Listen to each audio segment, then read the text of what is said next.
I'm going to start on time. My name is David Snyder. Welcome to NLP Power / All Things San Diego / NLP Today / whatever. Tonight's a venture into the art and science of love and romance called Renegade Romance, Rapid Attraction Secrets for Dating, Mating, and Relating. If you hear me use that word hypnotic throughout the course of the night, realize it's not necessarily a mistake.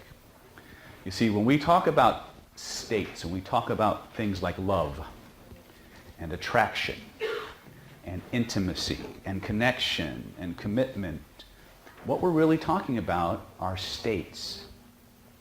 States have two primary components. They have a level of absorption in what's going on, or the object, the target of the state, and a continually narrowing focus of attention. Anybody here ever have someone that they just were gaga over? Were you like really absorbed in all the different things you could think about doing with them? Did you often find yourself daydreaming? That's called a trance. Love is a trance. Love is a trance. Now, as a hypnotist, that's a really interesting field of study for me, because it's those states that we don't think of, or those states that we go through every single day, that we don't think of as trances that run our lives. The truth of the matter is, there's no such thing as hypnosis, because because everything is hypnosis. All hypnosis is, ladies and gentlemen, is a process. A process that takes you from whatever state you're in at this moment to another one. So when the hot guy walking down the street walks by you, you've just been hypnotized. When the hot chick walks across your field of vision, you've been boobnotized. Sorry, did I say that? I'm sorry. By the way, a couple of housekeeping things tonight. People will continue to funnel in. I love this topic, probably more than any other topic I've ever taught. I've been teaching this stuff for a long time. And because of that, I tend to get excited. I tend to just keep going on and on and on with all this information. So sometimes one of these seminars can be like sipping from a fire hose. So I apologize in advance if right around 8:30 your ears start bleeding. You guys are taking yourselves way too seriously. Should see you from my perspective. Housekeeping. First of all, several rules. A, if you have to go, come on up. It's all right. You're going to get good stuff. I promise. Okay. If I forget to give you a break, or you guys feel like you need one, like your bladder's about to pick up and leave town, just raise your hand and say, "Can we have a break, please?" Okay. If not, just clean it up when you're done. Right. But if you really do need to go, get up and go. You won't bother me. If you need a sudden dose of caffeination, there's lots of coffee and even more chocolate. Trust me, if you can't find love, you can find chocolate. They're very, very similar. We'll get into that a little bit later. But eat as much as you want. Seriously, we've got tons. And honestly, one of the things that we do at NLP Power is we're all about practical stuff. Stuff that you come in, you learn it, and you can use it tomorrow. And we're also about change. Changing ourselves so that we become the kind of people who can be, do, and have the life we want the way we want it. One of the fastest ways that we can begin to change people, you can begin to change your mind, change your body, change every aspect of your life, is through a principle that our nervous system runs on called neuroplasticity. How many people here who have not been to one of my workshops before, because there's always a ringer going, "I know the answer, I know the answer." How many people here have ever heard the term neuroplasticity? Okay, neuroplasticity is a really long, drawn-out word that basically means the speed at which your nervous system and the cells in your brain rewire themselves. How rapidly you learn and how deeply and how powerfully those neurons stick together. There's an old saying that the neurons that wire together or fire together, wire together. And that's mostly true. The problem is that as we get older, our neuroplasticity according to some experts, tends to decrease. We tend to become more locked into our ways and our old ways of thinking. However, through specific techniques and the modulation of specific substances, we can actually reactivate the brain's and the nervous system's ability to change. The hormone, the substance in our body that actually causes that to happen is called oxytocin. Now, some of you may have heard that word before. There's actually a company online now selling necklaces with the oxytocin molecule. Okay? Now, the interesting thing about oxytocin is it's the primary neurotransmitter that creates love, or the feelings of love in our bodies. It's also the primary hormone when a mother is actually, an expectant mother is getting ready to give birth, she begins to lactate. Oxytocin is actually the mediator that creates that transformation. It is the primary hormone that governs pair bonding between a mother and a child, between a man and a woman, between best friends. It is the single biggest indicator of how much we trust someone. The more oxytocin you can trigger in a person's system, the more trust they have for you. But there's another side to oxytocin. Oxytocin also has the unique ability to amplify neuroplasticity. In enough doses over a long enough period of time, if you can imagine the nerves in your... You ever hear when I say chicken wire? You guys know what chicken wire is? Okay. Well, if you don't, then just imagine some little chain link fence. But you got this little chicken wire lattice work that we call a brain, right? And these nerves are firing and they're crisscrossing, doing that, that, and the other thing.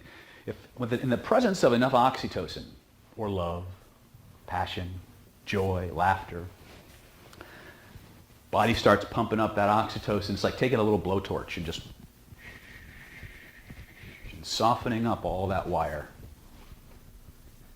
And then it becomes very easy to shape. It tends to take on whatever shape of the situations we find ourselves in. Right? And then when it hardens, it has a new shape and it has a new configuration. Oxytocin, among all the other neurotransmitters in our body, has that unique capacity to take old behaviors, old habits, old beliefs, and overwrite them. How many people ever seen somebody fall completely in love and totally change their lifestyle? Welcome to the wonderful world of neurologically induced trance, or biochemically induced trance, right? Now, my job here is to teach you, but it's also to change you. And I fully claim the right to use as many dirty, evil, nasty, honest tricks as possible to help you change so that you become the person who can have the life you want the way you want it. One of those ways is I'm going to do everything in my power to shock you, delight you, and saturate your system with oxytocin. Now, one of the most powerful, unstoppable ways to saturate the system with oxytocin is to give you hour after hour of unrelenting orgasm. That's not going to happen tonight. Another way to do it is to hold somebody, be held for 20 minutes. A little logistically not efficient. We could be laughing for 20 minutes. Or the more we laugh, the more oxytocin we release. We'll work on that one. Or we can eat lots and lots of chocolate. I can control that, right? One of the problems that we have when we come to workshops like this especially is that we're all serious. We're all taking ourselves way too fucking seriously, which brings us back to housekeeping. A, if politically incorrect language or colorful metaphors or swear words offend you, there's the fucking door. This means yes. This means no. There will be a test. This means I know the answer. This means I don't. This means, oh shit, I hope he doesn't ask me that. If I do bring anybody up for a demo, sometimes I do, sometimes I don't. If you do agree to come up, it is assumed that you have permission to have your lovely mug appear on YouTube and get really good stuff programmed into you. Anybody here want really good stuff programmed into them? Okay, we're going to have a really freaking long night.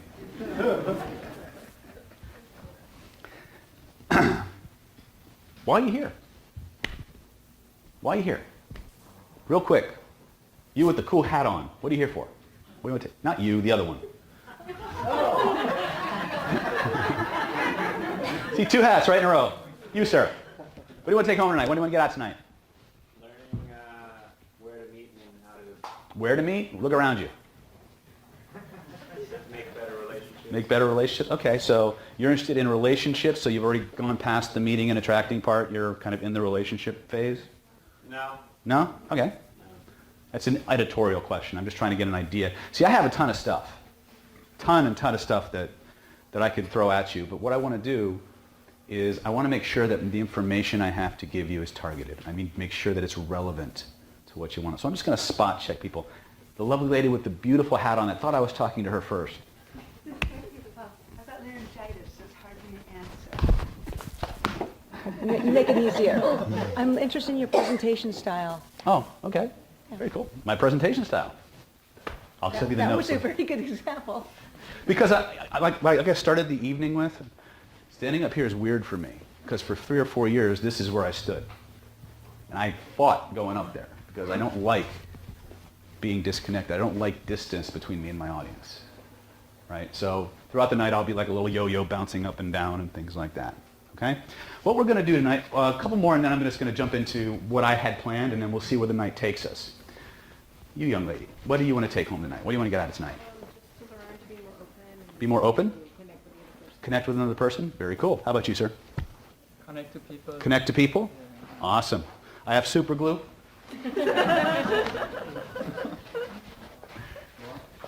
How about you?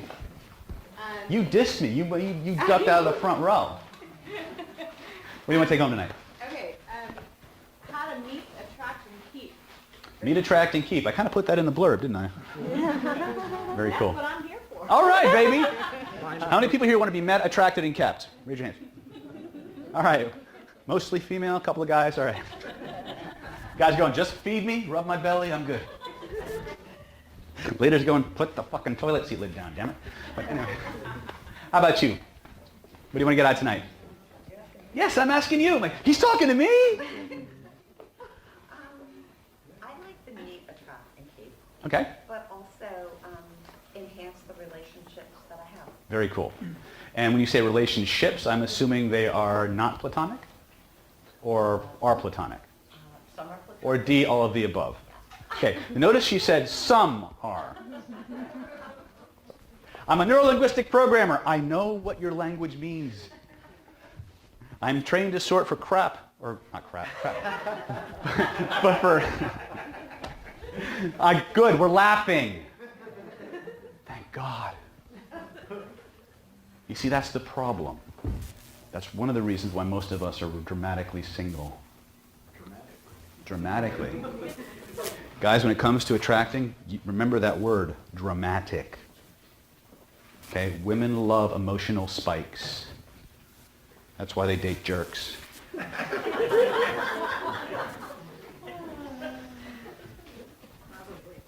It's very true. It's very true. When you go and guys, when you're out there and you're talking to a woman and you're telling her everything about yourself and you're just leading off the laundry list, she's going, oh, that's nice. Right? You're telling her all, your job, where you're going, what you're doing, and she's going, that's nice. She's smiling, she's nodding. You think you're having a great time. You're getting more and more attracted to her by the minute. She's trying to figure out a way not to gnaw her arm off to get away from you. Which is why by the end of the first date, most of the time, guys, you're pretty attracted and she's gone. Okay? We're going to invert that formula. We're going to teach both genders tonight how to be the most fascinating person in the room. And when you figure out how easy that is, it's going to shock and disturb you, which is okay. Because shocking and disturbing is what I like to do. Keeps you on your toes. One of the reasons you'll hear me swear and use profanity tonight is because shock and disturb you. But why is it useful in terms of presenting? It's because I'm not talking to the part of your brain that thinks.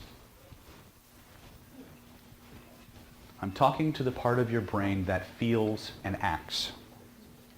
It's called your paleocortex or your reptile brain. You have 3 brains. You know this, right? Okay? The mating drives come from the reptile brain, which is why when we're out on a date and we read off the laundry list and pull out the slide rule and spreadsheet that gives all the logical reasons why we're a great person, they run. Because the part of you that gets attracted is your reptile, your paleocortex. Okay? There's your brainstem. There's your paleocortex. Now, once the paleocortex gets stimulated, it does something cool. It talks to the next level of your brain. Now, the messages are going two different directions. It's going into the limbic system, which is your emotional brain. Okay? But it's also traveling down the spinal cord. The messages and the impulses are going south, ladies and gentlemen. And when the meat gets excited, logic goes out the window. Okay? There's a book that has nothing to do with romance and everything to do with tapping into the reptile brain. It's called, ironically, Reptile. There's a book written by lawyers for lawyers that teaches attorneys, specifically personal injury attorneys, how to present to judges and juries in a way that stimulates the reptile brain. And they're winning billions of dollars in judgments because of it. If a bunch of money-hungry, not money-hungry, I'm sorry, I shouldn't say that. If a bunch of very aggressive, highly paid influence professionals are tapping into the reptile, why not you? For a different direction. It's the same target for a different direction. The reptile brain, your paleocortex, is what the Soviet sports psychologist taught, is in charge of survival, it's in charge of reproduction, food, and anything that meets these two. These are the two prime directives. Okay? But it's also your reptile brain that will cause you to do the most weird things to avoid being rejected or kicked out of a group. You see, because the reptile brain is in charge of fight or flight, it starts to sort the world differently. And we'll talk about social status later on this evening. But one of the things you need to understand is that to the reptile brain, which is only concerned with surviving, that's the guys, and moving the genes forward. Actually, I'm sorry, surviving is the women. Moving the genes forward is the men. Because your genes don't go to heaven. The genes stay here. Now, the interesting thing that happens is, adaptively speaking, evolutionarily speaking, rejection or ostracization from the group is equivalent to extinction at the reptilian level. And so, one of the things that we are both, men and women, are trained, programmed, hardwired at the neurological level to sort for is social status. Men seek it to gain it. Women seek to ally with it. Okay? Now, as cultures differ, social status has different parameters. When we were evolving, when we crawled out of the ocean, it was the biggest, the strongest, not necessarily the nicest. It was the biggest, the strongest, the one with the access to the most resources that had the highest survival potential. Over millions of years of evolution, ladies, your neurology was trained to sort for that. Over the eons, subtleties evolved that let you know when somebody had high survival potential. Most people would not think of a sense of humor as being an indication of high survival potential. We've evolved, right? But here's how. You see, sense of humor, not so much. Intelligence. The more intelligent the creature, the more likely it is to survive, right? Well, guess what? Sense of humor is a direct indicator of intelligence. And so when you go to see these stand-up comedians who are just a little below rock stars in terms of getting laid, it's the oxytocin dump, it's the laughter, it's the release. I haven't met a dumb comedian yet. I met some who played dumb. I keep thinking of Emo Williams. Or Emo Phillips. You guys know who Emo Phillips is? He was big most of you guys are too young to remember that shit, right? But he was this comedian back in the 80s, and he would come, he would, this long coat, had this really long hair, looked like an emaciated Tiny Tim from the 70s. You know. Tiptoe through the tulips. Okay, that one fell flat. All right. So, but he would come up and he would say, you know, I used to think that the brain was the most fascinating organ in the body. And then I thought, well, look who's telling me that. The part of your brain that does that is the neocortex. The neocortex, literally, new layer, is your rational, lying brain. And when I say it lies, I mean it doesn't just lie to the people around you, it lies to you. Your brain lies to you. Okay, I'm a hypnotist, I'm a hypnotherapist. I'll give you my pedigree in a minute. My daughter likes to call it my laundry list of overachievement. But one of the things that happens, I'm a hypnotist, people come in, they tell me what their problem is, they tell me what they want to achieve. We open the hood, we go back to deal with the problem, we wind up fixing something completely different than what came out of their mouth 10 minutes earlier. Why? Because anything that stimulates the reptile brain is going to either be pleasure generating or pleasure seeking, or it's going to be pain seeking or pain away from. Okay? When a pearl is formed, we see a pearl necklace, we see a pearl jewelry, and we just, oh, that's such a beautiful pearl. You know how we get pearls? From a pissed off oyster. Right? Little grain of sand. You got the oyster here. I'm a horrible artist. You got the little irritant, little piece of sand that's pissing off the oyster. It's irritating them. So what does the oyster do? He coats it with some weird substance. And he keeps coating it, and it gets smoother and shinier. Until eventually we have this beautiful pearl. That started off as something that was irritating something else.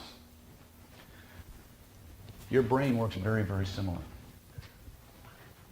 Okay? Remember, when we're talking about the reptile brain, and it's going to be relevant as we go through tonight,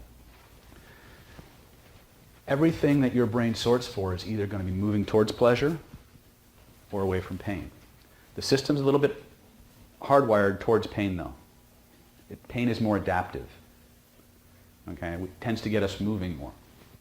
But what happens, let's say we see a hot woman, hot guy, and we want to meet that person, but we can't just go up and say, hey, would you like to mate? Yeah, it screwed me up for decades. Made me wake up in really weird places, too. But so what really happens there is we have a primal drive that wants to be satisfied. Right? Now, understand, I'm going to bounce back and forth between feelings, or emotions rather, and feelings. Your primal drives are feelings, but they are not emotions. They are drives. They are things that are the foundation of, you're an animal, okay? I'm sorry, get over it. Ladies, you're an animal too. Embrace your inner lizard. But what happens is, our reptile brain gets stimulated. We meet something that meets our criteria to enhance our survival or reproductive potential, what have you. The reptile brain generates a series of emotions. It sends a message to your emotional brain. Now, prior to the advent of civilization, beating somebody over the head who had a woman that you wanted, that was okay. We have laws now. We have social and cultural rules that have to be followed, etiquette that has to be followed. And we have to, at the very least, give the appearance of following them. Or what does society do to us? You, out of the gene pool. Right? Casts us out, locks us behind bars, does weird things to us. So the emotional brain wants something. It has a feeling of love, attraction, whatever. Really, it's that mating urge. Sends a message up to the neocortex. Says, hey, we got some itching down here that needs scratching. Figure it out. And the interesting part about your neocortex, it's the part of you that thinks in words. It's the part of you that really focuses on facts, data, the boring stuff. But what your neocortex will in fact do, it will begin to generate a story. It will begin to tweak how you pay attention to your world around you, so that you begin to form a rationale that allows you to justify acting on those drives and emotions in a way that is A, acceptable to you, and B, acceptable to the cultural group that you are a part of. And that's where things start to get messed up a little bit, because there's a big gap in our education. There's a big gap in how to actually go up and talk to somebody and generate attraction. Okay? We're both genders are on the short end of the stick. It's just a slightly weirder stick.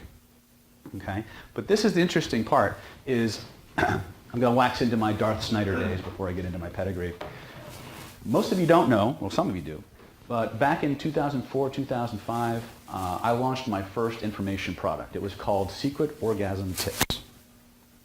It was a system that I had developed for me that taught men how to pay attention to a woman in such a way that he could literally become her ideal fantasy lover the very first night they're together. Okay? It was massively unfair. Worked like a charm. Didn't make it for you guys. I did it for me, right? Because I'm a big problem solver for my life. Why is that important? Because every one of you is carrying around a checklist. You have a checklist for everything you do in your life. Ladies, pay attention. Gentlemen, watch the ladies. Because then I'm going to pick on you in a minute. Ladies, if you met a man who said exactly the right thing in exactly the way you always fantasized about it, who could touch you in the places that you always wanted to be touched in exactly the way you wanted to be touched, only when you wanted to be touched, who could kiss you in a way that sent shivers up and down your spine, in a way you always fantasized the perfect kiss should be. If you could meet a guy who could make love to you in the way that you've always imagined, what would you do for that guy? Gentlemen, look around you. Okay? That's the checklist. Each and every woman is unique, but not that much. What do I mean by that? You all have a nervous system. You're all human beings with a pulse, but you all use it a little bit different, right? If I looked at the apps on your iPhone, I'm pretty sure some of you would have some apps, some of you would have other apps, some of you wouldn't have any apps. We put those in a different room. But my point is, though, each and every one of you have what we call criteria and values. Criteria and values is a neuro-linguistic term that is an emotion connected to a label, connected to a series of phenomena or attributes, the checklist. So when we talk about somebody who's experiencing love, connection, intimacy, arousal, pleasure, fulfillment, those are what NLP likes to call nominalizations. It's a word or label that has been taken from a process linguistically into a noun. In other words, when we say fulfillment, there's a process underlying how we become fulfilled and how we know the situation we're in is either fulfilling or not. Does that make sense? This means yes, this means no. Each and every one of you, man or woman, exists no exception, has a set of criteria and value for every single thing you do in your life. Everything that's in your life either matches that criteria and value checklist or it doesn't. People cannot go against those criteria and values without experiencing emotional pain. Okay? You with me so far? Here's the problem, or one of them anyway. We all move through the world thinking we all have the same checklist.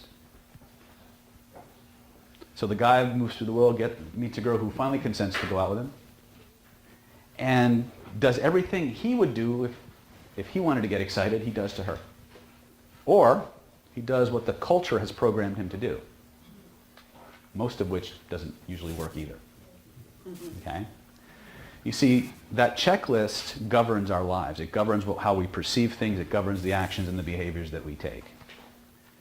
On a functional level, I'm going to give you the real simple rule, and then we're going to build on it. And I want you to just utilize this as a way to kind of see the matrix. We instinctively do unto everyone around us the way we want to be done unto. What's your name, sir? Ross. Ross. If I go up and I shake Ross's hand, right? There's a certain way he just shook my hand.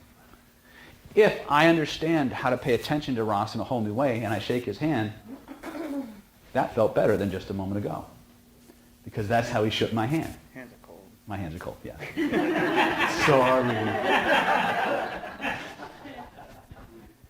Our nervous systems are always on the lookout for us.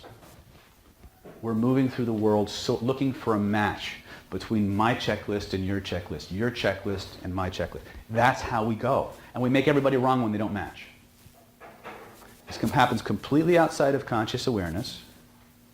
It was programmed into you without your consent, without your understanding, or without your knowledge. Now, the beautiful part is if you can get outside of your own head and put your own drives a little lower on the totem pole for a few moments and pay attention to the person in front of you properly, they will give you all of the information that you need to know to meet their criteria, generate attraction, link it to you, and take them to places they've only ever fantasized about. Because it's already there. But they're not going to tell it to you consciously. Okay? What do I mean by that? A woman will touch you how and where she wants to be touched, when she wants to be touched. She will kiss you unconsciously, exactly the way she wants to be kissed, when she wants to be kissed. When you kiss a girl or a woman, I know ladies, you want to be women. It's more fun to be girls though. All right? Girls just want to have fun. No? Shit. The stick's coming back. Okay.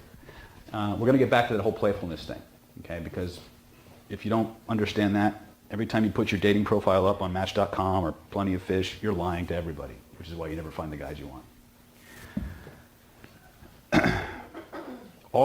Guys, when you're with a woman, and ladies, it works just the same.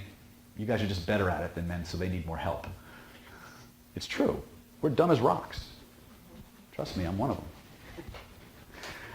But if you can pay attention to the person you're with long enough to do back to them what they've just done with you in the precise order and sequence that they do it, you will perfectly match their internal checklist. Look, the ladies are already going, right? You're like bobbleheads back there. Right? You will match their internal checklist. The barriers to intimacy will drop. They will become hyper-aroused, hyper-connected, and hyper-predisposed to being intimate with you in as little as 20 minutes. Now, I said in as little. That's if you're rushing. We don't do that. Okay? But what I do mean is and when we talk about these methods or these techniques or these principles, we're not doing anything unethical.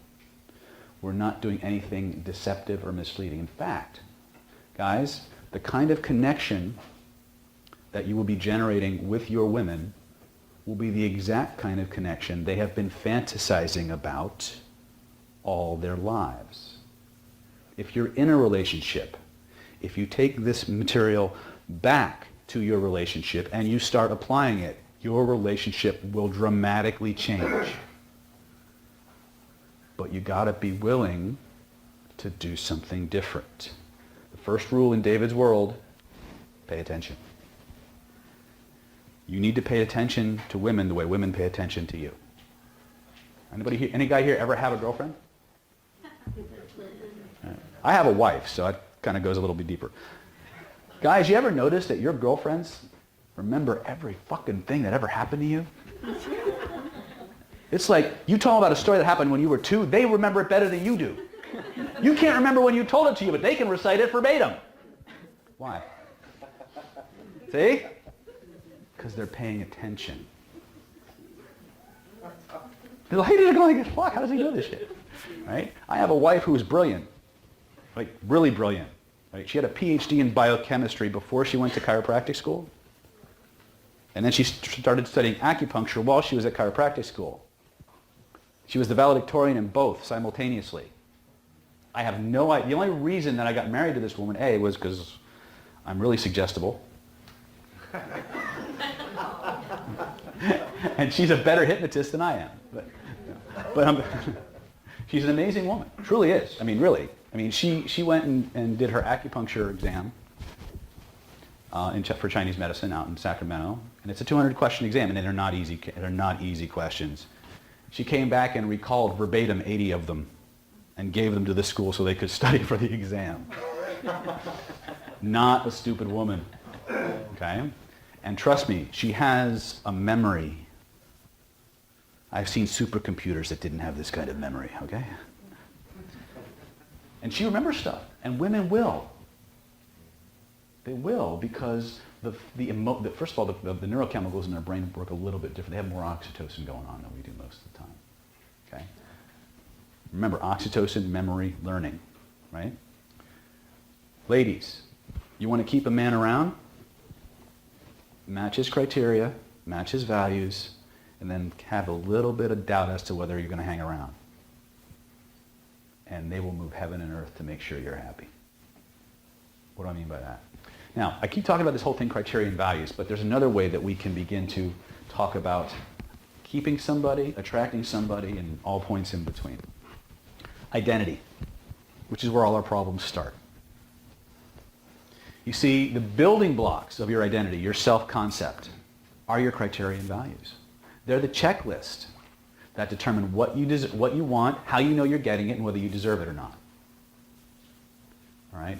When we're going to introduce you, I'm going to start with what I call the 7 stages, because normally when I do these workshops, whether it's flirting for fun and profit, which is all about flirting and being playful and cool stuff, which is where we need to start.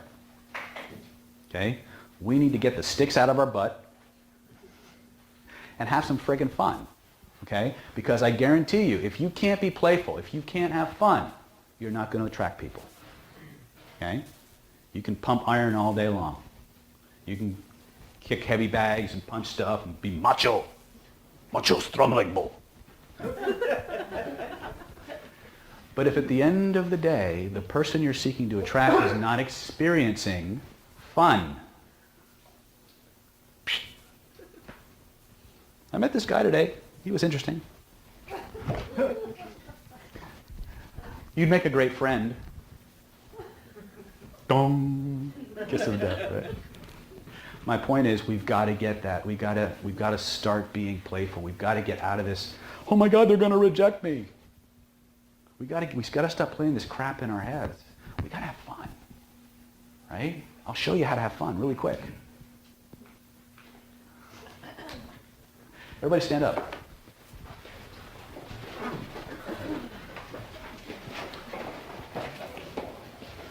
Now, look around you. Pay attention to anyone who has a pulse. Reach out your hand. Hold them by the hand. Whether my hands are cold or not doesn't matter. Look in the eye and go, boo! Boo! Good. Look to somebody, read me to your right or left. Reach out your hand.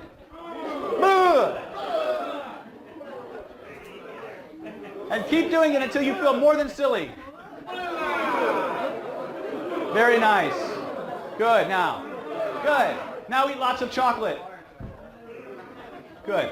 Why did I do that? A, to prove, first of all, that I can, in fact, make people do things against their will. But also, we need to get our bodies involved. If you want to be able to tap into those feelings of playfulness, those feelings of confidence, that ability to just walk up to somebody and introduce yourself, you got to get your meat suit under control. Okay? There's a great TED Talk. It's called Power Poses by Amy Cuddy.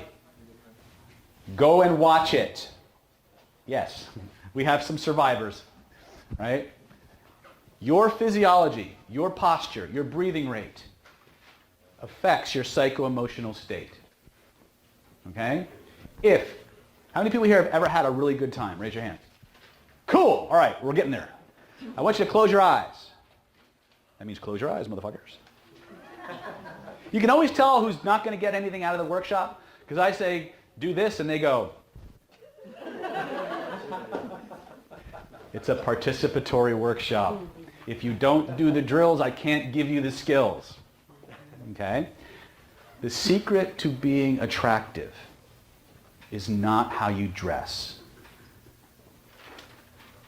The secret to being attractive is the feelings you install and create in other people. The fastest way to transfer a feeling into another human being is to have the feeling yourself. The fastest way to have of any feeling you want is to change the way your body is positioned. Your psycho-emotional state is directly connected to your physiology, your posture, your breathing weight, and your weight placement. Okay? In a few minutes, I'll show you the difference between symmetry, asymmetry, and you'll be laughing your asses off, and you won't know why. Okay? Close your eyes. Take a deep breath in.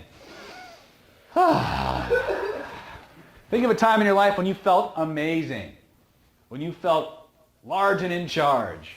Maybe it was something you saw, you decided you wanted it, you decided you were going to get it no matter what, you put a plan into operation, you put the plan into action, and you nailed it. Here's what I want you to do. Two things. First of all, I want you to point to where in your body you have that feeling. Just physically point to it.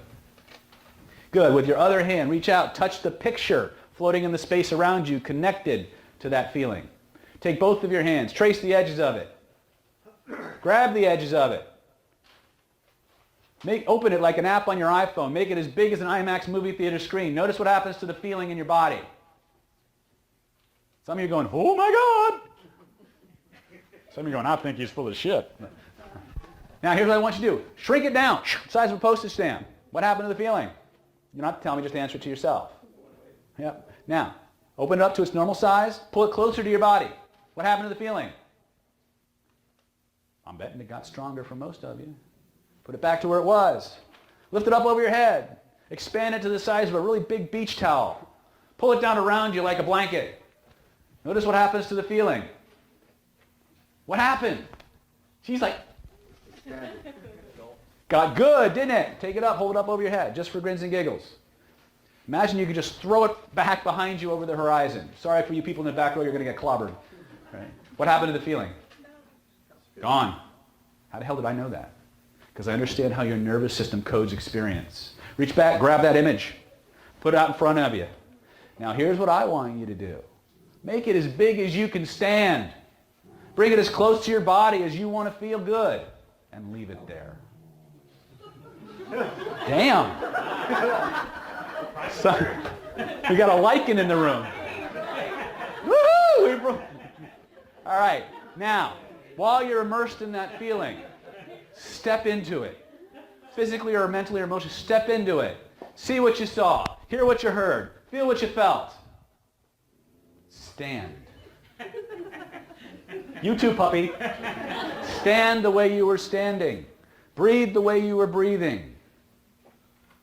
Now, without changing anything, not how you breathe, not how you stand, not where your weight is placed, without changing anything physically, try to feel bad.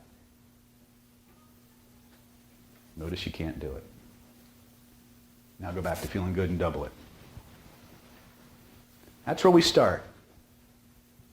Now I want you to remember a time in your life when you were absolutely hedonistic, pleasure-seeking. You didn't give a rat's patootie about anything. You were just having a good time. You didn't care about tomorrow. Point to where you feel that. Cool. Ooh, some of you guys are getting weird over there. Reach out and touch the picture. Trace it with both of your hands. Expand it. Woohoo! Notice how good that, sorry about that. I'm going to break some glasses in the next room. Notice how good that feels. Move it out, make it as big as an IMAX movie theater screen. Bring it close to your body. Wrap it around you. How's that feel? Now, step into it. See what you saw, hear what you heard, feel what you felt. Let those feelings come flooding back. Stand the way you were standing. Breathe the way you were breathing. and let yourself just feel good. Some of you may notice you're yawning. That's because your emotions are changing and releasing. That's okay. Let it. That wasn't a suggestion, by the way. But this is how quickly we can feel good on demand. You want to change your brain? Learn how to feel good for no fucking reason. This is how you do it. Change your posture. Change the size and shape of the pictures. Change your relationship to them. The fastest way to become attractive to another human being is to give them the feelings they want. The fastest way to give them the feelings they want is to generate them in yourself first. Okay? Want to be more charismatic? How many people know who Marilyn Monroe was? Or Bill Clinton? Have a seat. Take those good feelings with you. Be playful with it. This is where you start. This is where you start. You don't get out, you don't leave the house in the morning from now on without putting on your playful underwear. And I won't ask what kind of underoos you have on. Oh shit. Right? My point is, there are states in our life that are what we call end states. There are things we feel after we've accomplished something. Like happy. People say, I just want to be happy. If all you want to do is be happy, you might be happy sitting on the couch eating Haagen-Dazs. What does that do for your life? But there are states that lead to happiness that get shit done. First one I teach in my classes is playful. You got to be playful. Okay? Guys, how many people here have ever done any kind of internet dating? Raise your hands. The rest of you are lying, but that's okay. Ladies, how many of you have ever done any internet dating? Let's see if this matches any of your experience. You go to somebody's profile, they say, I want someone who's thrifty, courageous, kind, obedient, thrifty, brave, clean, and reverent. You send them to the Boy Scouts of America page, right? Okay. Or woman says, I want a guy who's, a self-starter, fit, good job, good cook, has read Nietzsche and likes it. Yeah, exactly. And he must love dogs, right? And you look at that picture, and you look at that photo, that hot picture, which is usually 5 or 6 years out of date. And I'm being... You sign about that email and say, hey, I'm courageous, courteous, kind, loyal, thrifty, obedient, brave, clean, and reverent, and I love dogs. Let's get together. And she goes, next. Was it because of your picture? Maybe. But let's say you got past the first filter. Here's the problem. You just basically sent her the same email every motherfucker on the planet for the past 6 months has been sending her. So you're just like everybody else. Guess what? Women don't want everybody else. What are they trained to sort for? What are they trained to sort for, guys? Status, survival. Status, survival? Okay, social status. Are people with a good sense of humor usually higher on the social status agenda or lower? Are they usually more intelligent or dumber? Okay, now, remember, you may be the 20th email she's opened that day. She's got no attention span whatsoever. Okay? Unless you're the next Brad Pitt and you're wearing a thong, probably not going to do much, right? But if the first thing she reads makes her laugh, makes her smile, guess what she's likely to do with that email? She might actually read it. Because you're interesting.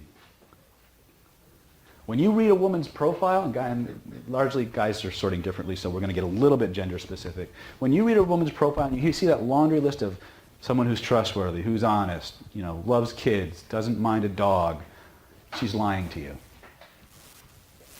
That's not the real list. Because she left one off. Fun. None of those things matter until the woman experiences fun with you. True, ladies, true, not true? True. Thank you. Thank you very much. Thank you. Anyway, sorry, Elvis was one of my idols. So I may at some point lapse into a very bad Elvis impersonation. I got the belly for it. But so remember, playful Playful in most social contexts leads to charisma. It leads to attention. So one of the things you need to begin to cultivate in your life is a sense of outrageousness, but it starts with playful. When you go out on a date, don't go out on a date with the objective of getting laid. Hello. And here's why. Here's the strategy. When you take sex off the table and you're playful and you follow the protocols I'm going to teach you, they'll put it back on. Remember that little information course I told you I created back in 2005? 2005, I was also voted one of the top 10 pickup and attraction artists of the year by seductionlayer.com and Art of Approaching. Because, well, there was lots of reasons. But none of it had to do with actually my ability to go out and meet women.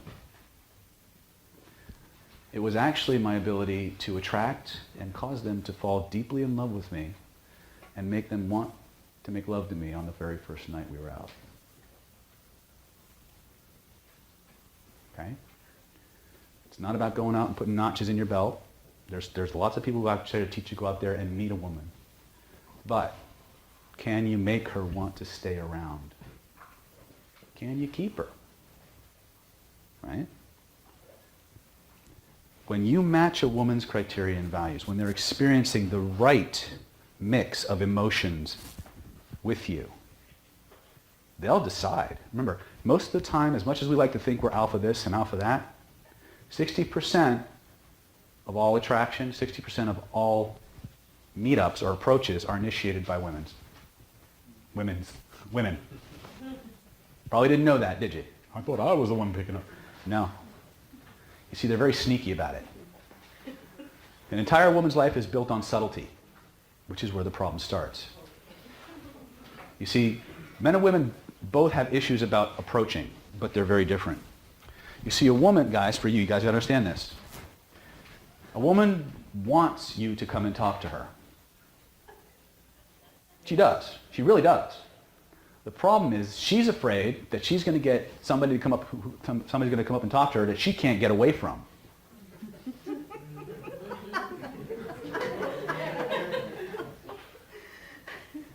Why? Because we're dumb. What do I mean by that? Very simple. Now, ladies, you need to understand how the other gender thinks. I love this when I have co-ed workshops because I say something, the women laugh, and my guy's like, huh, what? I say something, the men laugh, and the women are like, huh? You're both projecting your world maps onto the other gender and making them wrong because they're doing it their way. You need to understand how to translate. Okay? You both want the same thing. In fact, guys, women want sex more than you do.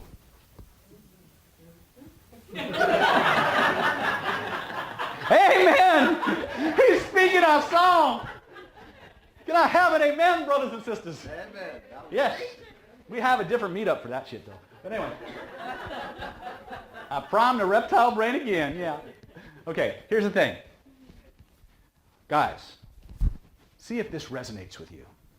You see a woman somewhere. And you think, she's cute. I'm going to go talk to her.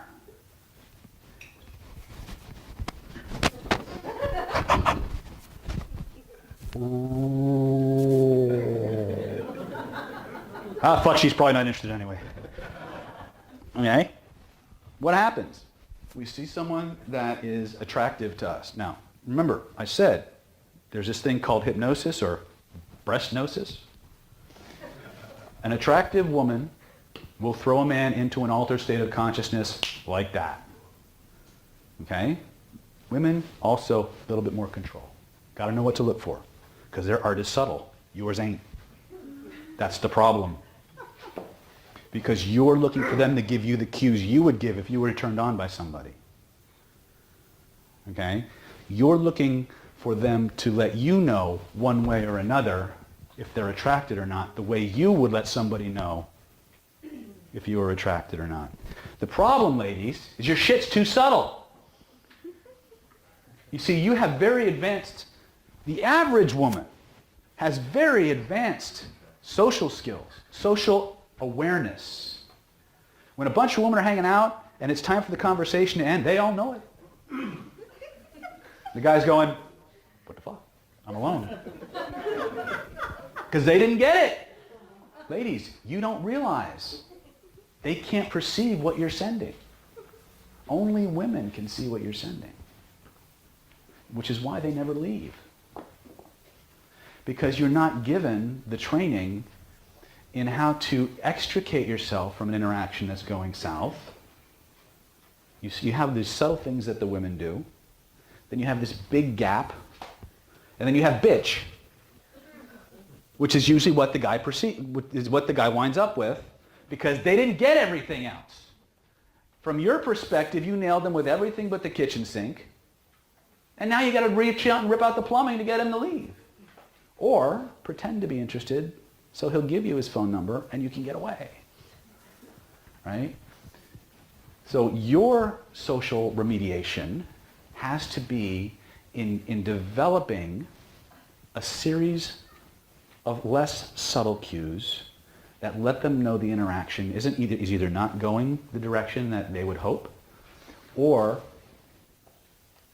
distracts them or deters them in a way that saves their self-esteem. See, that's the problem. Most ladies I know don't want to be a bitch. They don't want to be the asshole. But we don't give them much choice because we don't pick up the signals. So it's partially their fault. But guys, it's their fault. But it's not your fault because your parents can't teach you what they don't know. Right? So what we want to be, and there's a couple of really cool, Annie Lala is probably one of the better female dating coaches. It brings this out. And she talks about, different things that you can say at different levels of the interaction, depending on how socially aware and adept the person you're dealing with is. But that's the biggest fear, guys. See, they do want to meet you, but they're afraid to meet you. They're afraid to meet you because they're afraid of getting into an interaction they can't get out of. Make sense? Doesn't make sense to us, because we'll just hit them over the head, right? Someone's bothering us, we'll punch them in the nose, we'll go home. Well, their socialization is a little bit more subtle than that. Guys, our problem's a little bit different. Okay? And by the way, I'm on your side, guys. I know, I am. Here's another problem, ladies. The social skills that you were taught to attract a man pretty much guarantees that you'll only attract the men that are going to make your life miserable. You know why? She's nodding because she's been to my workshops. See, by and large, we're taught these things called the rules, right? We're taught, don't make eye contact with people you're attracted to, only make eye contact with people you're not. Right? Play hard to get. Problem is, we don't really understand what that means. Playing hard to get does not mean unapproachable. And here's why that's important. How many ladies here want a guy who is all the heroic things they think about, but is also respecting of your boundaries? Right? How many people here regularly get approached by people who just don't give a shit?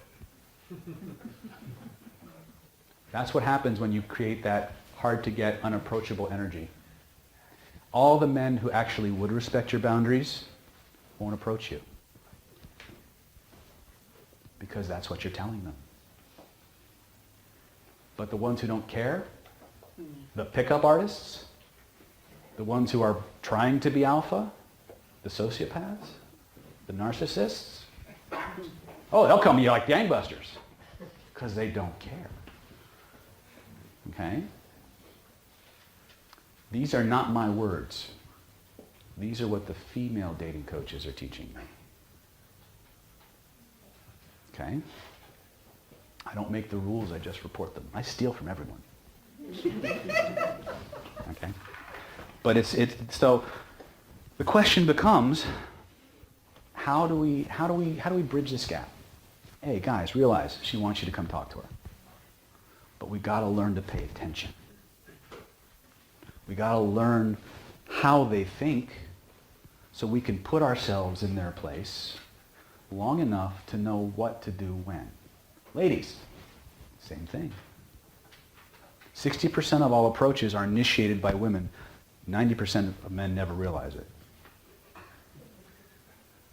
You know why? Because a woman doesn't walk up to you and say, and the weird part is, a woman did that to most of us guys, we'd go, I wonder what she meant by that.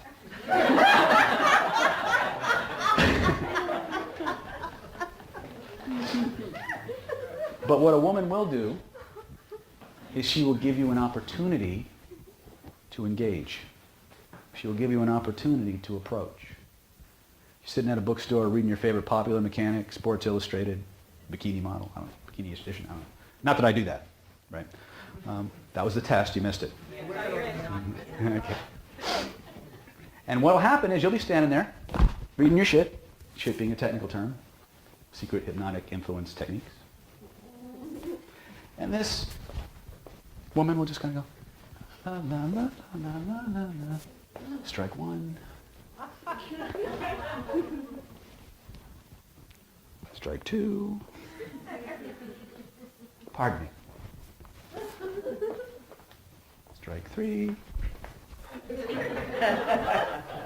And he's like, yeah, Miss Nancy. Right. Women, guys, you're on the playground, you're 5 years old.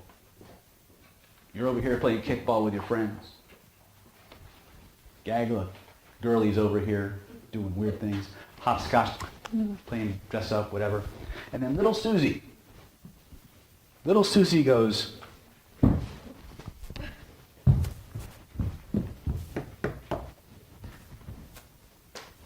boys are icky! And leaves. Our hapless hero goes, ow, she must hate me. She walked 100 yards across a playground to tap you on the shoulder, look you in the eye, kick you in the shin, and say, boys are icky! Guys, you ever been in a room with a woman who really didn't like you? You ever notice that the room gets really cold? And it feels, wherever she's standing, there's like a vacuum there. It's like, you could be standing here, she's standing here, this woman you don't like, and you can feel, it's like there's this emptiness there, right? Here's what you need to know.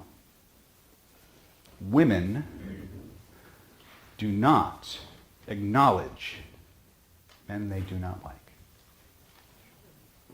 They will find a way, either physically, metaphorically, to remove you from their environment. Oh my God, he read the manual. Took me a little while to figure that out. About a year ago. No. Anytime you get attention from a woman, more often than not, it's a test. I call it the shot across the bow. She's testing to see if you're going to man up and play. If you man up and play, the game is on. You want to see what I'm talking about? Look at just about any television show on the planet, from Castle to Moonlighting. Okay? That bickering you see going back and forth, that's called drama. Who watches those shows? Hey? Why do you think they watch those shows? Drama! The emotional spikes, the ups and downs, the playfulness. This is where identity comes in, because we don't know at 4 and 7 and 8 years old what the hell we don't know. One of two things happens when little Susie does this. Boys are icky. The average person goes, I must really suck.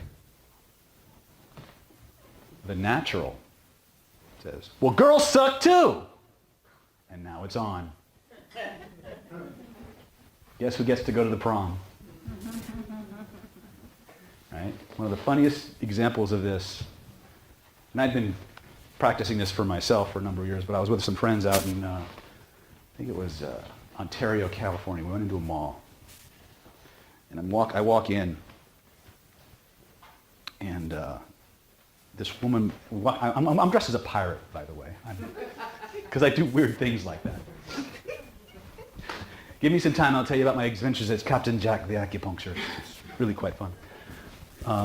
But I walk in, and this woman behind the counter, cute girl, goes. She gives some cocky ass remark, makes some weird statement, some snarky, right? Now the average guy would say, "Bitch," but my twisted brain says, "Ooh, she wants to play," because she does. Because she does. There's that word again. Play. Flirting for Fun and Profit is a workshop we do here. It's all about, does flirting make you feel good even if nothing happens from it? Yes. Fucking be that person, man. Flirts get a lot of shit for free. Because they make people feel good about them. Either because of the way the person is and because of how that person feels about being flirted with. Now, the other problem you got to understand about for ladies is just like on Match.com, when they read your email, that's the 50th email that said exactly the same frickin' thing they've heard for the last 6 months. Well, guess what? Even a woman who on an attractiveness scale is a 3 or 4 gets approached an unreasonable amount of time. Hell, zeros get approached an unreasonable amount of time compared to the average guy. Now, you guys get actually a lot uglier than you realize, but a lot more attractive than you can begin to imagine, because you can't calibrate attraction. You can't tell when a woman's into you unless she does go. Okay? We're going to work on that. We're going to work on that. First of all, both genders. Anytime you look at somebody and they're not stoned, you see their pupils go boing, they're into you. Can't hide it. Okay? And there's all kinds of good science behind it. The bigger their pupils get, the more attracted they become, or are becoming. You say something and their pupils go doink, you better start backpedaling real fast or fix whatever just came out of your mouth. All right? You can't hide that. Body orientations, head tilts, protruding lower lips, all indicators of attraction. Okay? Different stages of attraction. But there's bigger pictures, there's bigger signs that we can start to look for. And this is after we've initiated actually approaching. But one of the things I want, we got to get playful. We got to realize that when, and you can take this to the bank, okay? When a woman does not want your attention, she will find a way to avoid it. Period. Ladies have the other problem. They can't stop having attention from people they don't want. Because largely the cues you ladies were taught don't attract the kind of men you want. Okay? So both sides are dealing with some interesting issues. But if we put ourselves in the other gender's shoes for just a moment, we can begin to build ways to cross that divide. I can't do it in a 2-hour lecture. I can't do it in a 2-hour workshop. But I can begin to make you aware. I can give you opportunities. I'm going to take you as far as I can tonight in the time that we have. I'll show you where to go for more. To that extent, we're going to take a 7-minute break so everybody can use the restroom, drink lots of coffee, eat lots of chocolate. But a couple of things. I have a free gift tonight for anybody that, I didn't give you my pedigree, so one of the things I need you to understand is we're going to talk about identity tonight. We're going to talk about the 7 stages of attraction and how to recognize it, because that's the biggest stumbling block I see. But my normal rates, I deal with everything from how to lose weight, which is not a big draw in my clinic, but I deal with everything from OCDs, depression, trauma, success and persuasion coaching. My specialty in the clinic in Solana Beach is dealing with physiological illness that has as its root repressed emotion. I don't get weird things like smoke cessation and weight loss. I get all the really cool stuff like hysterical paralysis. And I have a few people who've been in here who've actually been through some of my very, very rapid change processes. And you can talk to John, and you can talk to, what's her name, Cynthia over there, and a few other people. But everybody here tonight, as my gift to you for coming out tonight, for being in this very hot room, give you guys a big round of applause for coming out here tonight, because I'm grateful for all of you. Every one of you tonight gets a free 30-minute consultation with me. Maybe you just want to talk and pick my brain for 30 minutes. Maybe you have some stuff that you think I could help you with. Okay, I've helped everything from Asperger's to social phobias to rape trauma, PTSD, and all points in between. If you got something that's blocking you, something that's holding you back, I can probably help you. I don't promise to fix your problem, but I do promise to find out if the possibility exists that what I do is a fit for you.